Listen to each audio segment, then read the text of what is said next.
মুক্ত আবহাওয়া ডিজিটাল মিডিয়ায় আমরা আজকে খেলাধুলার আলোচনায় আমরা আজকে ফুটবল নিয়ে আলোচনা করব। আজকে আমাদের যে ফুটবল নিয়ে আলোচনায় সেখানে আমাদের স্টুডিওয়ে উপস্থিত আছেন বর্ধমান শহরের একজন কৃতি প্রাক্তন ফুটবলার এবং বর্তমানে উনি একজন ফুটবল প্রশিক্ষক কাজী নুরুল হুদা। বর্ধমান বিশেষ নমস্কার। কাজী নুরুল হুদার কাছ থেকে আমরা ওনার যে খেলোয়াড় জীবন, তারপরে ওনার যে বর্ধমানের প্রশিক্ষণ জীবন, বিশেষত উনি যে বর্ধমান বিশ্ববিদ্যালয় যে উনি প্রশিক্ষণের সঙ্গে দীর্ঘদিন ধরে যুক্ত আছেন এবং বর্ধমানের বিভিন্ন ক্লাবে উনি প্রশিক্ষণ দিয়েছেন, সেই বিষয়ে আমরা সংক্ষিপ্ত আলোচনা করব। আচ্ছা নুরুলবাবু, আপনার কাছে প্রথমেই যেটা জানতে চাইব যে বর্তমানে আপনি কাদের কোচিং করাচ্ছেন? এখন দেখুন, বর্ধমানে আমি প্রথম কথা বলি, মুক্ত আবহাওয়াকে প্রথমে আমি ধন্যবাদ জানাই যে এইরকম একটা সুন্দর চ্যানেল খেলাধুলার বর্ধমানের খেলাধুলাটাকে সামনে আনার জন্য। আমি এর আগেও অনেকবার এসেছি এখানে, আমি তখনও বলেছি আর আজও বলছি, এখন বর্ধমানে যে মূলত যে খেলাগুলো ক্লাবগুলোর কিন্তু অ্যাকচুয়ালি কোনো প্র্যাকটিস হয় না। আমাদের বর্ধমানের লোকাল কিছু প্লেয়ার আছে এবং কলকাতা বা হুগলি ডিস্ট্রিক্ট বলুন, বীরভূম বলুন, বাঁকুড়া বলুন, সেখান থেকে কিছু প্লেয়ার নিয়ে এসে একটা টিম করে মোটামুটি বর্ধমান লিগ খেলা চলছে। লিগের প্রসঙ্গটা আসবো নিশ্চয়ই, কিন্তু আপনি বর্তমানে এখন যাদের প্র্যাকটিস করাচ্ছেন কাদের প্র্যাকটিস করাচ্ছেন? আমি বর্তমানে বলি, যখন ফেডারেশন বা আইএফএ একটা আছে সমস্ত ডিস্ট্রিক্টগুলোকে একটা হেডকোয়ার্টারগুলোকে একটা কোচিং ক্যাম্প দিয়েছিল, তখন কিন্তু আমি বর্ধমান জেলার 2000 থেকে 2012 অবধি আন্ডার-16 এবং আন্ডার-19 কোচিং করিয়েছিলাম। তখন আমাদেরকে একটা রেমুনেশনও দেওয়া হতো, কিন্তু আমরা রেমুনেশনটা নিতাম না। যেহেতু হচ্ছে ফুটবল খেলাটা খেলতে আসে খুব গরিব বাড়ির ছেলেরা, তাদের কী আছে, তাদের মুখে আমি অ্যাসোসিয়েশনকে বলেছিলাম, আমি অ্যাসোসিয়েশনের সঙ্গে দীর্ঘদিন জড়িত, অ্যাসোসিয়েশনের ফুটবল সেক্রেটারিও ছিলাম 2-3টে টার্মে।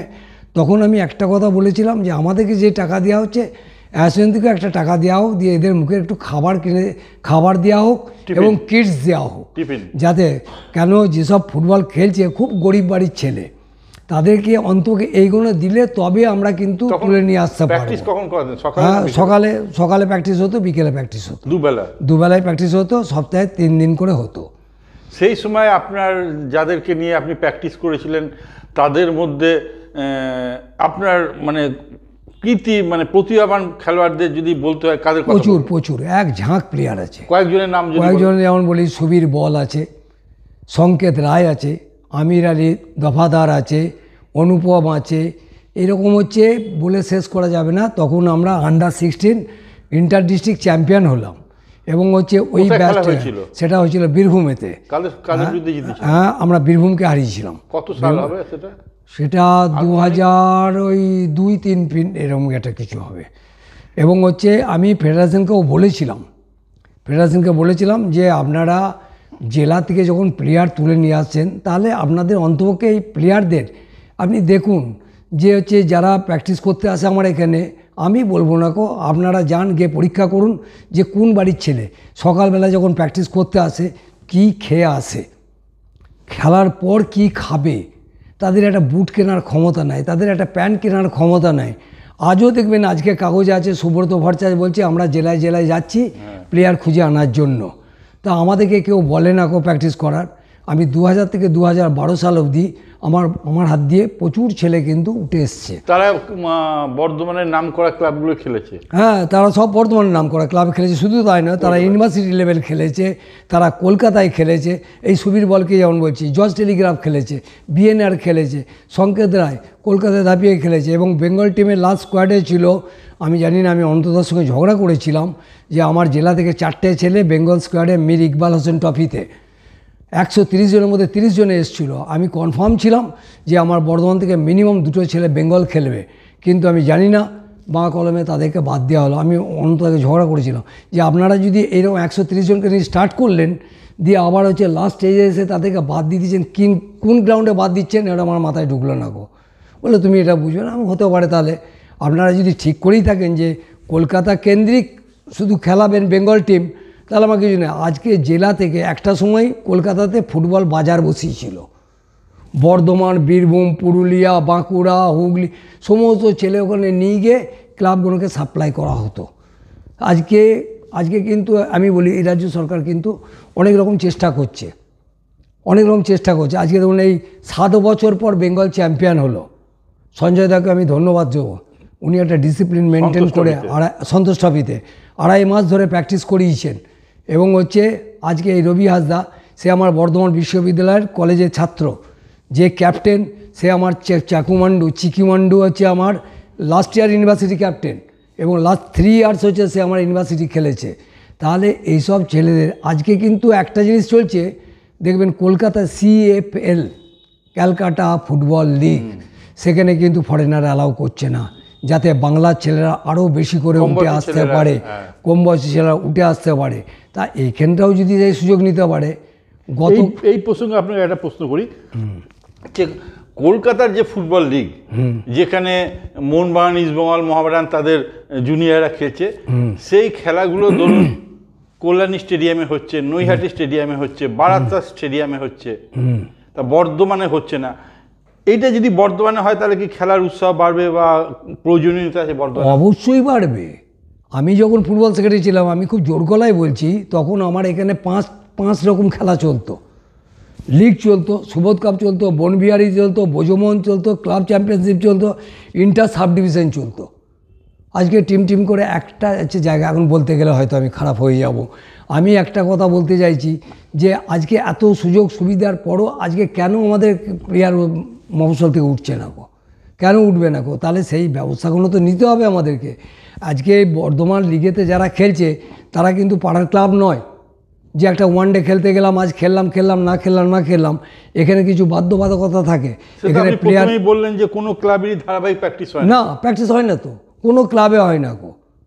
আজকে পার্টিকুলার আমি RUC খেলেছি, আমাদের ডেলি হচ্ছে 3 ঘন্টা 3.5 ঘন্টা করে প্র্যাকটিস হতো। কল্যাণের প্র্যাকটিস হতো, ইসলামবাজার প্র্যাকটিস হতো, অসীমের প্র্যাকটিস হতো, RBCর প্র্যাকটিস হতো, সুব্রত স্মৃতিসংঘের প্র্যাকটিস হতো, সমস্ত ক্লাবের প্র্যাকটিস হতো। তার কারণটা হচ্ছে যে প্রচুর লোকাল প্লেয়ার ছিল এবং স্কুল থেকে ঝাঁক প্লেয়ার বেরিয়েছে। আজকে স্কুলের খেলা সেই জায়গায় একদম চলে গেছে। আজকে স্কুল থেকে যদি আমরা সাধারণত বলি, আমরা যারা কোচ তারা আমরা বলি স্কুলটাকে আঁতুর ঘর, স্কুল থেকে যদি প্লেয়ার না বার করতে পারো তাহলে তোমার কোনোদিনই সাপ্লাই লাইন আসবে না কো। তাই এইটা আমাদেরকে মাথায় রাখতে হবে। সেই ফুটবলের সেই উন্মাদনা নেই। না, আজকে 70 বছর বয়সেও সুব্রত ভট্টাচার্য বলছে আমাকে ডাকুক, আমি গ্যারান্টি দিচ্ছি আমি প্লেয়ার তৈরি করব। তাহলে এই যে সুব্রত ভট্টাচার্যের মতো 70 বছরে উনি তো দাপিয়ে খেলেছেন। সুব্রত ভট্টাচার্য, মনোরঞ্জন বলুন, অলোক বলুন, সুদীপ বলুন, কিষাণু বলুন, সমস্ত প্লেয়াররা এরা সব তো জেলা থেকে উঠে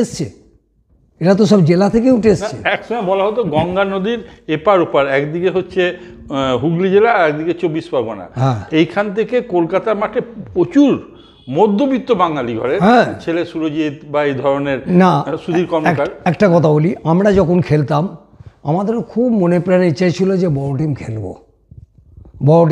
যারাই ফুটবল খেলে বা যে কোনো খেলায় খেলুক, কলকাতাকে আমরা ফুটবলের মক্কা বলি। মোহনবাগান, ইস্টবেঙ্গল, স্পোর্টিংয়ে জার্সি পরতে পারলে মনে হয় যেন একটা কিছু ধন্য হলাম। তা আমাদের সময় কিন্তু কলকাতায় নিয়ে যাওয়ার মতো লোক ছিল না কো। এই সুযোগ সুবিধা আজকে যে দুয়ারগুলো খুলে গেছে, দরজাগুলো খুলে গেছে, আজকে প্রচুর কর্মকর্তারা ছুটে বেড়াচ্ছে চারিদিক থেকে, ডিস্ট্রিক্ট থেকে প্লেয়ার তুলে নিয়ে আসছে। আমাদের সময় সেটা আমাদেরকে কে নিয়ে যাবে? এই যে ISL শুরু হয়েছে, এতে কি আপনার মনে হয় যে ফুটবলাররা টাকা পাচ্ছে? আপনাদের সময় তো ছিল না। এই যে ISL শুরু হয়েছে, ফুটবলাররা এখন টাকা পাচ্ছে, এটা কি খেলার দিকে মানুষের ছেলেদের ঝোঁক বাড়ছে? ঝোঁক বাড়ছে মানে কি বলি, এখন আমাদের বাঙালি ছেলেদের সবারই হয়ে গেছে একটা করে ছেলে। কোনো গার্জেন চাইছে না কো যে জল কাদা নিয়ে ফুটবলটা খেলুক, তার থেকে বাবা ক্রিকেটটা খেলুক। আমি আমার ছেলেকে জিজ্ঞেস করছি না যে তুই কোন খেলাটা খেলতে ভালোবাসিস, কোন খেলাটা তুই খেলবি, তার নিজস্ব কোনো চয়েস নাই কো। আজকে ম্যাক্সিমাম আদিবাসী ছেলে এসছে বলে তবু এখন প্রচুর ছেলে দেখা যাচ্ছে। এই রবি হাসদা কোথায় একটা পাড়াগা থেকে ছেলে এসছে, সেই ছেলেটা আছে এবছর খেলেছে কাস্টমসে, এই গতকাল বোধহয় সাইন করেছে, মোহামেডানে সাইন করেছে। তাহলে এটা আমাদের গর্ব, আমার বর্ধমানের আছে গর্ব, আজকে আমার বাংলার গর্ব। এবার আপনার কাছে বর্ধমান বিশ্ববিদ্যালয়ের যে টিম, সেটা আপনি দীর্ঘদিন ধরে সেই টিমটা দেখাশোনা করছেন, কোচিং করেছেন। বর্ধমান বিশ্ববিদ্যালয়ে বর্তমান সময়ে কোথাকার ছেলেরা বেশি খেলছে, সুযোগ পাচ্ছে বেশি? বলি, শহরের ছেলে না গ্রামের? একটা সময় না, দুটোই মিলিয়ে আছে। বিশেষ করে আমাদের সাপ্লাই লাইনটা হচ্ছে হুগলি। আমাদের বর্ধমান বিশ্ববিদ্যালয়ের মানে বিশ্ববিদ্যালয় খেলতে গেলে কতগুলো নিয়ম কানুনের মধ্যে পড়তে হবে। উচ্চ মাধ্যমিক পাস করা ছেলে হতে হবে, কলেজে অ্যাডমিট হতে হবে, তার 25 বছরের ঊর্ধ্বে হয়ে গেলে তাকে খেলাতে পারবো না, অনেক নিয়ম কানুন আছে। এবারে একটা কথা বলি, এখন হচ্ছে বাঁকুড়া আলাদা ইউনিভার্সিটি হয়ে গেছে, পুরুলিয়া আলাদা ইউনিভার্সিটি হয়ে গেছে, আমরা কলেজ কমে গেছে। আমরা একটা সময় 143, 145, 150 এরকম কলেজ ছিল, আজকে 67টা কলেজ এসছে। আজকে সত্যি কথা বলছি, বর্ধমানে যেমন একটা কলেজের নাম না করলেই নয়, যেটা হচ্ছে ডাক্তার BN দত্ত স্মৃতি মহাবিদ্যালয়, হাটগোবিন্দপুর। সেই কলেজের আজকে প্রচুর ছেলে হচ্ছে খেলার জন্য ভর্তি করছে তারা, এবং যে ওদের হচ্ছে ফিজিক্যাল ইন্সট্রাক্টর আছে সেও আমাদের ছাত্র কামরুল হোসেন, সে নিজের পকেট থেকে পয়সা দিয়ে ভর্তি করছে। উনি ফুটবল ভালোবাসেন, ফুটবল ভালোবাসেন, ক্রিকেট ভালোবাসেন, ভলিবল ভালোবাসেন, বাস্কেটবল ভালোবাসেন, খোখো ভালোবাসেন, সমস্ত ইভেন্টের সব গরিব প্লেয়ারদের হচ্ছে তুলে নিয়ে এসে তাদেরকে ভর্তি করছে। আপনার বর্ধমান বিশ্ববিদ্যালয়ের এখন খেলার মানে রেজাল্ট কি? আপনারা যে, আমি বলি, গত 3 বছর 4 বছর আগে থেকে খুব চেষ্টা করছিলাম যে আজকে আমাদের মেয়েরাও হচ্ছে পিছিয়ে নয়। তাহলে ক্যালকাটা ইউনিভার্সিটি মেয়েদের ফুটবল টিম হচ্ছে, বিদ্যাসাগর ইউনিভার্সিটি হচ্ছে, আদার্স ইউনিভার্সিটি কোনো রবীন্দ্রভারতী হচ্ছে, তাহলে আমাদের ইউনিভার্সিটি কেন মেয়েদের ফুটবল খেলবে না? আমি স্যারকে বলেছিলাম, স্যার এটা আমার খুব চ্যালেঞ্জ যে মেয়েদের টিম করে আমি দেখাবো, তা আপনি যদি পারমিশন দেন। তা স্যার আমাদেরকে, সত্যি কথা বলছি, আমাদের যে স্পোর্টস অফিসার খুব ব্রড মাইন্ডেড, উনি বললেন তুমি চেষ্টা করো, তুমি করো। তা প্রথম বছরই আমরা ট্রায়ালে ডাকলাম, 100টা মেয়ে এসেছিলো, এবং হচ্ছে লাস্ট 3 বছর, এই বছরে 3 বছর পড়েছে, এই বছর অল ইন্ডিয়া কোয়ালিফাই করে গেল মেয়েদের টিমটা। অল ইন্ডিয়া মানে আপনারা ইস্টার্ন জোনে আমরা, এবারে খেলাটা হচ্ছে মণিপুরে হয়েছিল ইস্টার্ন জোন। আমরা হচ্ছে খানিকটা ভাগ্যের হাতেও মার খেয়েছি, 4th পজিশন নিয়ে অল ইন্ডিয়া কোয়ালিফাই করেছে। এই কালকে টিম যাচ্ছে, সেটা হচ্ছে কালকে হচ্ছে 8, তো 10 থেকে 16 তারিখ অবধি হচ্ছে পাঞ্জাবে অল ইন্ডিয়া খেলা। এই যে মেয়েরা আসে খেলতে, এদের কি আর্থিক প্রতিবন্ধকতা কতটা এই মেয়েগুলোর? না, আর্থিক তো আছেই। ফুটবল এখন বাংলার, সত্যি কথা বলছি, যারা ছেলেই বলুন মেয়েই বলুন, যারা ফুটবল খেলে তারা কিন্তু খুব গরিব বাড়ির মেয়ে। আমরা যখন ফুটবল খেলতাম তখন আমরা দেখতাম ব্যানার্জি বাড়ি, চ্যাটার্জি বাড়ি, মুখার্জি বাড়ি, ডাক্তারের ছেলে, WBCS-এর ছেলে হচ্ছে তারা ফুটবল খেলতে আসছে। এখন কিন্তু সেটা খুব কম, এখন হচ্ছে প্রচুর গরিব বাড়ির ছেলে এবং হচ্ছে আদিবাসী ছেলে। আদিবাসীরা বিশেষ করে মাঠটাকে ভরিয়ে রেখে দিয়েছে। তাই এগুলো একটা ভালো মেয়েদের যে টিম, যদি কয়েকজন ভালো মহিলা ফুটবলার আপনার বিশ্ববিদ্যালয়ের নাম বলতে কাদের কথা বলবেন? হ্যাঁ বলবো, আমার বিউটি বলে একটি আদিবাসী মেয়ে আছে নেতাজি মহাবিদ্যালয়ের, আচ্ছা ডাক্তার BN দত্ত মহাবিদ্যালয়, ওদের হচ্ছে 8টা 9টা মেয়ে চান্স পেয়েছে আমার বিশ্ববিদ্যালয়ে। ওদের কি এখানে রেখে ক্যাম্প? ওদের রেখে আছে, আজকেও আছে, আজকে খাওয়া দাওয়া করে সব থাকবে, কালকে ওরা টিম বেরোবে। আমি স্টেশন যাব তাদেরকে গাড়ি চাপাতে, যেহেতু আমার একটা হার্টের প্রবলেম হয়েছে, যার জন্য আমি টিমের সঙ্গে যেতে পারছি না। ওদের যে প্র্যাকটিসগুলো এখানে কি আবাসিক রেখে প্র্যাকটিস হয়েছে? হ্যাঁ, আমি প্র্যাকটিস করেছি। কদিন এখানে মোটামুটি ধরুন 1 10 প্র্যাকটিস হয়েছে, মানে রেখে খাওয়া দাওয়া হয়েছে। শুধু তাই নয়, আমাদের ইউনিভার্সিটিতে যারা জায়গা পায় তারা একটা অল্প স্বল্প হলেও পয়সা পায়। 2000 টাকা আমাদের কিডস অ্যালাউন্স। আমাদের ভিসি সাহেব, আগের ভিসি যখন টিম হলো তখন বলেছিল যে কাইদা হচ্ছে মেয়েদের সবাইকে একটা করে স্পোর্টস শ্যু দিন, 2000 টাকা করে, মানে 4000 টাকা একটা মেয়ে চান্স পেলেই প্রথমে সে পাচ্ছে। তার সঙ্গে খাওয়া পার ডে হচ্ছে এখন মেয়েরা, এই কালকে আমার যে মেয়েরা যাবে পার ডে খাওয়ার জন্য 500 টাকা করে পাবে মেয়েরা, এবং হচ্ছে কোচ, ম্যানেজার এবং হচ্ছে অ্যাটেন্ডেন্ট যে যাবে তারা হচ্ছে 600 টাকা করে পাবে। তাহলে আমরা চেষ্টা করছি যতটা, ইউনিভার্সিটির তো এগুলো তো আমরা বললেই হবে না, ভিসি সাহেব আছে, রেজিস্ট্রার সাহেব আছে, স্পোর্টস অফিসার আছে, তাদের মিটিংয়ে এগুলো প্রেস করা হয়, কী প্রয়োজন আমাদের সেটা ভিসি সাহেবকে বোঝাতে হয়, সেটা আমাদের স্পোর্টস অফিসারই বলেন। এবার ছেলেদের টিমের কথা বলুন। ছেলেদের টিম আমার খুব ভালো টিম। আপনার ইস্ট জোনে কীরকম খেলেছিলেন? হ্যাঁ, ইস্টার্ন জোনে খুব ভালো খেলেছি। ভাগ্য সঙ্গ না থাকলে আমাদের চ্যাম্পিয়ন হওয়ার কথা। কোথায় খেলা হয়েছিল? কলকাতাতে, ক্যালকাটা ইউনিভার্সিটি অর্গানাইজ করেছে, এবং হচ্ছে ইস্ট বেঙ্গলে এখন দেখবেন আইএসএল এর টিমে আছে সায়ন ব্যানার্জি, সে আমার প্র্যাকটিস করে গেছে, দুর্গাপুরের ছেলে, হ্যাঁ আসানসোলের ছেলে। কিন্তু হচ্ছে ইস্ট বেঙ্গলে ছাড়লো না কো, ইস্ট বেঙ্গলে গোলকিপারটা আছে আমার, ছাড়লো না কো, আর একটা প্লেয়ার আছে তাকে ছাড়লো না কো। এবং সর্বোপরি এই যে ছেলেগুলো আজকে বিহার টিমে সন্তোষ ট্রফির যে ক্যাপ্টেন, সে আমার লাস্ট ইয়ার খেলেছে। এবারে বেঙ্গল টিমের যে হচ্ছে বাংলা টিমের ক্যাপ্টেন, সে আমার ইউনিভার্সিটি এবছরও খেলতো, যেহেতু বেঙ্গল আর হচ্ছে ইউনিভার্সিটি একই টাইমে পড়ে গেছে, সেই জন্য আমার সে আসতে পারলো না। এবার ওখানে আপনারা ফাইনালে কার সঙ্গে খেলেছিলেন? ফাইনাল তো নয়, অ্যাকচুয়ালি আমরা লিগের 3টে ম্যাচ পাই, আমরা অ্যাডামাসের কাছে হারলাম। এবং সর্বোপরি আমি ক্যালকাটা ইউনিভার্সিটি স্পোর্টস অফিসারকে বলছিলাম, স্যার এরকম একটা খেলা আপনি একটা হচ্ছে এইরকম মাঠে, ছোটো মাঠে খেলা দিলেন, আমরা দু গোলে ফার্স্ট 15 মিনিটে 2 গোল খেয়ে গেছি। মাঠে খেলা দিয়েছিল? ওটা দিয়েছিল হেরিটেজের মাঠে, হেরিটেজ স্কুলের মাঠ আছে একটা, কলেজের মাঠ আছে। তা বললো কাজীদা, স্পোর্টস অফিসারও চেষ্টা করেছে, বললো কাজীদা বিশ্বাস করো আমি এই দুটো মাঠ ভাড়া নিয়েছি 40,000 টাকা দিয়ে, মাঠ পাইনি কো। ঠিক আছে, আমার চেষ্টা তো করছে। তা আমার ইউনিভার্সিটির এবারে যা ছেলেদের টিম, যদি সায়ন থাকতো বা ওই গোলকিপার থাকতো, চাকু মান্ডি যদি থাকতো, তাহলে আমার টিম, আমি জোর গলায় বলতাম যে আমার টিমকে হারাতে গেলে। চাকু মান্ডি কি আপনাদের যে অল ইন্ডিয়া খেলতে যাবে, তাতে কি আমাদের সন্তোষ ট্রফিতে খেলা যে চাকু মান্ডি ও কি যাবে? না, আর আমাদের তো একটা টাইম রেজিস্ট্রেশন হয়। আচ্ছা, আমাদের একটা টাইম রেজিস্ট্রেশন হয়, 22টা প্লেয়ার ইস্টার্ন জোনে রেজিস্ট্রেশন হয়ে গেলে ফার্দার রেজিস্ট্রেশন আর কিছু নাম ঢোকানো যাবে না। এবার আপনারা কোথায় খেলতে যাচ্ছেন, কত তারিখ থেকে খেলা? আমাদের অ্যাকচুয়ালি হচ্ছে 26 তারিখে যাচ্ছে, 29 থেকে 6 হবে, এটা হচ্ছে কানপুর। আমি যেহেতু হচ্ছে উত্তরপ্রদেশে কানপুরে হচ্ছে, আমার একটা 22 সালে প্র্যাকটিসে করার পর থেকে আমার একটা হার্ট অ্যাটাক হয়, তখন আমার 3খানা স্ট্রেন বসে। তা আমাকে ডাক্তার বলেছিল আপনি এখন রেস্ট দিন। আমি দেখুন মাঠ ছাড়া আমি থাকতে পারবো না গো, আমি মাঠ ছাড়া থাকতে পারবো না গো। তা বললো আপনি একটা বছর রেস্ট দিন, তারপর আপনাকে আমার পারমিশন দেবো। আমি আবার যথারীতি 22 সালে হয়েছে, 23 সাল থেকে আমি ফুল ফ্রেজে প্র্যাকটিস করাচ্ছি। বলছে একসময় আপনার বিশ্ববিদ্যালয় বা অন্যান্য কোচিং আপনি করাতেন, আপনার পাশে সবসময় দেখা যেত আর একজন প্রশিক্ষক সাগর পাত্র। এই সাগর আপনার বন্ধু এবং আপনার সঙ্গে কোচিংয়ে থাকতো, এই যে আপনাকে সহযোগিতা করতো, আপনার দুজন মিলে, ওর না থাকায় কি আপনার কোনো রকম অসুবিধা হচ্ছে? খুব অসুবিধা। আমার 2টি বন্ধু ছিল, আমরা হরিহর আত্মা ছিলাম, একদিকে আমার সাগর আর একদিকে হচ্ছে রঘুনাথ ঘোষ। এবং সত্যি কথা বলছি, আমি তো 4টে স্পোর্টস অফিসার পার করেছি, দীপ্তিদা থেকে আরম্ভ করে, রতনদা থেকে আরম্ভ করে, শান্তনুদা থেকে এখন যে আছে, ঠিক আছে।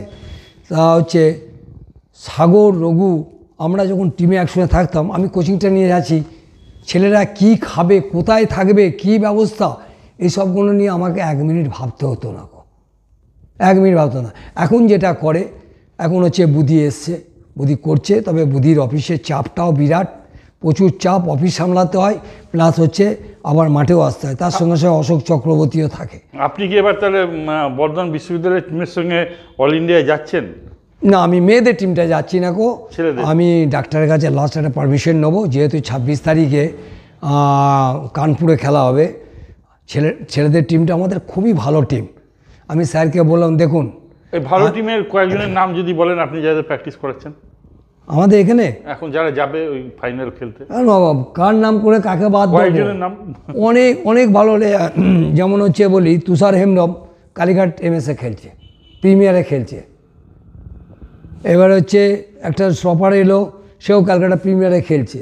এরকম হচ্ছে সব কম বেশি ম্যাক্সিমাম ছেলে ক্যালকাটা প্রিমিয়ার এবং হচ্ছে এ গ্রুপে খেলছে। এবং আমি স্পোর্টস অফিসারকে বলেছিলাম যে যদি ভাগ্য যদি একটু সঙ্গ দেয়, তাহলে হয়তো আমরা অল ইন্ডিয়া চ্যাম্পিয়নও হতে পারি, যা এই জায়গা টিম। কিন্তু স্যার আমাকে একটুখানি প্র্যাকটিস একটু বেশি দিন, কেন আমরা বিশ্বাস করি প্র্যাকটিসের উপরে, যত কঠোর পরিশ্রমের কোনো বিকল্প নাই। আর ইউনিভার্সিটি খেলতে গেলে আমাদের সবচেয়ে যেটা বড় জিনিস আমরা প্রথম দেখি, যে যত বড়ই প্লেয়ার হোক, ডিসিপ্লিন ছাড়া আমরা অ্যালাউ করি না গো। সে হয়তো এবারেও আমি বলি, একটি ছেলে এসেছিলো, খুব ভালো ছেলে, বললো স্যার ট্রায়ালে আসতে পারেনি, বাবা মা মারা গেছে। আমি ঠিক আছে আয়, আমার ক্যাম্প যখন চলছে, রেসিডেন্সিয়াল ক্যাম্প চলছে, তা আমি ওকে বললাম ঠিক আছে। বললো স্যার মা মারা গেছে, এখন তো মা না বাবা যা হোক একজন মারা গেছে, তেমন ঠিক আছে তুই তাহলে 2 দিন অফ দে। আমি ওকে ছাড়লাম। তারপরে আমার বর্ধমানে বা হুগলি বা বাঁকুড়ায় কে কোথায় খেলছে আমার কাছে সব খবর চলে আসবে, সব খবর চলে আসে। আমাকে ফোন করে বলছে আপনি ওকে ছাড়লেন, ও তো দেখছি এখানে তো ওয়ানডে খেলছে। ও যথারীতি 2 দিন কাটিয়ে এসে আমার মনমার মাঠে ঢুকলো। গো টু দ্য ব্যাক তুমি আসবে না গো। আমি ইউনিভার্সিটি খেলা, এটা আমার কোনো ক্লাব খেলা নয়, এটা ইউনিভার্সিটি খেলা। আর ইউনিভার্সিটি খেলাটা ডিসিপ্লিন আমরা মেনটেন। আমরা শেষের দিকে চলে এসেছি, আপনার কাছে শেষের দিকে একটাই প্রশ্ন করব। এই যে আপনি বললেন ওয়ানডে খেলা, এই ওয়ানডে খেলতে গিয়ে কি প্রতিভাবান প্লেয়ার, যারা অনুভবী প্লেয়ার, তাদের খেলা নষ্ট হয়? হ্যাঁ, অবশ্যই। প্রথম জিনিস একটা ভাবতে হবে, আপনি যে কোনো খেলাই খেলুন, ডিসিপ্লিন মেনটেন করে শরীর চর্চা করে আপনাকে এগোতে হবে। আপনি আজকে একটা খেলছেন 2000 টাকা পাবো, আবার এবেলায় খেলে হলো ওয়ানডে খেলা আছে, সকালবেলা খেললো, এখানে হেরে গেল, চলে গেল দুপুরবেলা আরেকটা জায়গায় খেলতে। তারপরে আরে মানুষ তো সে, হ্যাঁ, আমি ওদেরকে বলেছিলাম তোরা সাময়িক লাভ দেখতে চাইছিস, কিন্তু এটা তোদের ক্ষতি হয়ে যাচ্ছে। ভালো করে প্র্যাকটিস কর, তোর যা জায়গা, তুই কিন্তু প্রচুর ছেলে, এবারেও আমাদের একটা ছেলে আছে চাকরি পেয়েছে সাউথ ইস্টার্নে, সুরজিৎ হাঁসদা, বর্ধমান লিগে খেলে। গতবারে যখন আমার অল ইন্ডিয়া যেতে পারলো না, আমাকে বললো স্যার এরকম একটা ইন্টারভিউ আছে, আমি নিশ্চয়ই ছাড়বো, আমরা তো মানুষ। কিন্তু প্রশ্নটা হচ্ছে যে তুই মিথ্যার আশ্রয় নিবি না। আমরা খুব সুন্দর আলোচনা শুনলাম আমাদের বর্ধমান বিশ্ববিদ্যালয়ের যিনি প্রশিক্ষক কাজী নুরুল হুদা আমাদের যে আলোচনা করলেন।